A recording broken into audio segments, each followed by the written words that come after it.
Israel's intelligence agency Mossad has a new leader. There is just one problem. He has never worked in intelligence. So what made Benjamin Netanyahu choose him? I'm Ananya Dutta. Let's get started.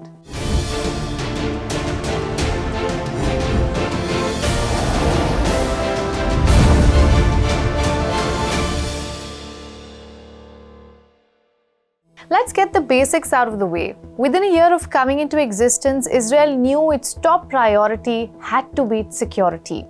So it built a three-tiered intelligence network. First is Amman, which is responsible for military intelligence. Shin Bet, tasked with internal security.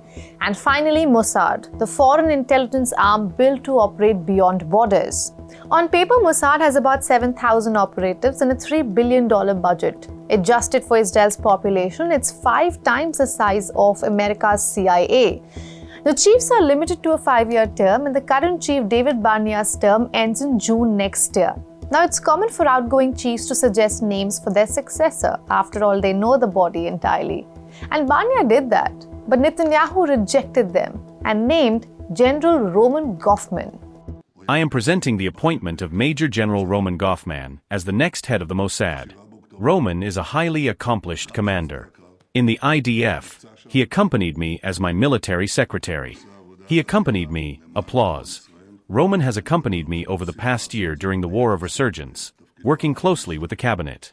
Netanyahu is making it sound like Goffman's biggest achievement is to be loyal to the Prime Minister. And this is exactly what many worry about. We will come to that part later, but first let's get to know who Goffman is. Interestingly, Goffman was born in Belarus and not Israel. He moved to Israel at the tender age of 14. He and his family were part of the massive migration of the 1990s, when after the collapse of the Soviet Union, about 1 million Jews moved to Israel and were granted citizenship. Then compulsory military service introduced the uniform life to Goffman at the age of 19, and he soon rose through the ranks of the IDF, Armed Corps, and became a division commander on the Syrian front. After that, he moved out of the combat roles and joined the administrative side of the military. His reputation inside the army was of being aggressive and decisive. This instinctive nature nearly killed him during the Hamas's October 7th attack. When the fighters breached southern Israel, Goffman rushed from home straight into combat and was seriously wounded. Soon after his recovery, he was appointed military secretary to Prime Minister Benjamin Netanyahu, a position that placed him at the political center of Israel's wartime decision-making. And this June, he will be heading Israel's most important intelligence operation, Mossad.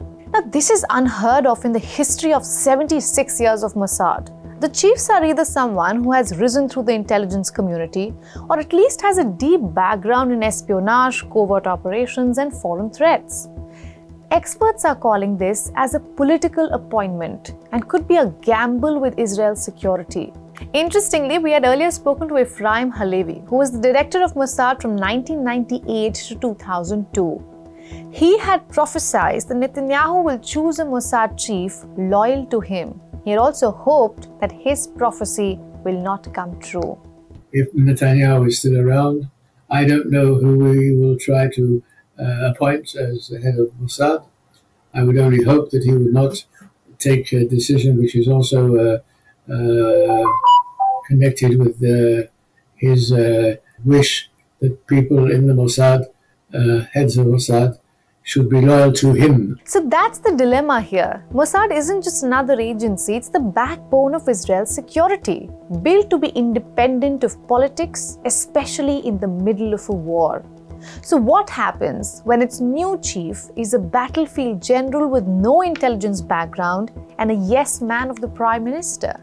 More importantly, what does this appointment mean for Gaza, Iran, and the Middle East? I'm Ananya Dutta. Thanks for watching Grey Zone.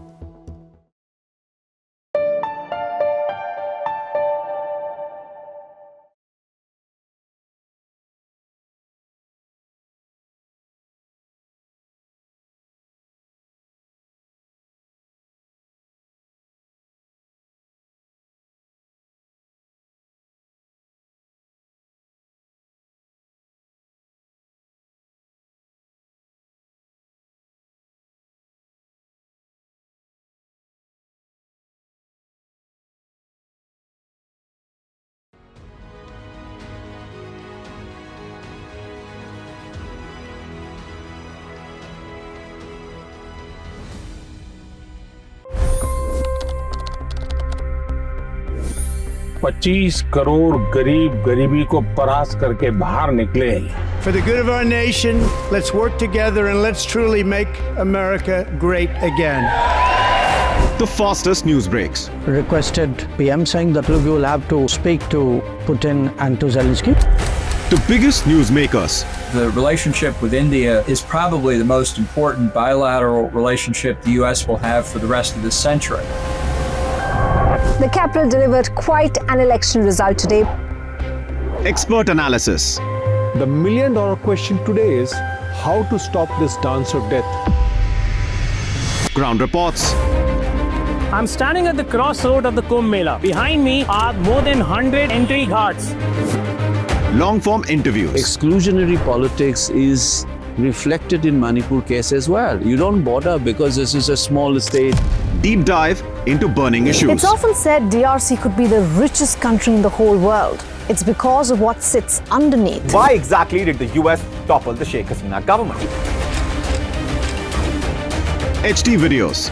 We don't just break news, we break it down.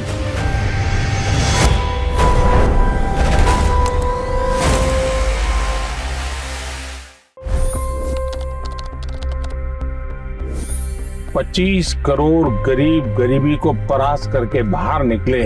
For the good of our nation, let's work together and let's truly make America great again. The fastest news breaks. Requested PM saying that look, you will have to speak to Putin and to Zelensky. The biggest newsmakers. The relationship with India is probably the most important bilateral relationship the US will have for the rest of this century. The capital delivered quite an election result today. Expert analysis. The million-dollar question today is how to stop this dance of death. Ground reports. I'm standing at the crossroad of the Kumbh Mela. Behind me are more than 100 entry ghats. Long-form interviews. Exclusionary politics is reflected in Manipur case as well. You don't bother because this is a small state. Deep dive into burning issues. It's often said DRC could be the richest country in the whole world. It's because of what sits underneath. Why exactly did the US topple the Sheikh Hasina government? HD videos. We don't just break news, we break it down.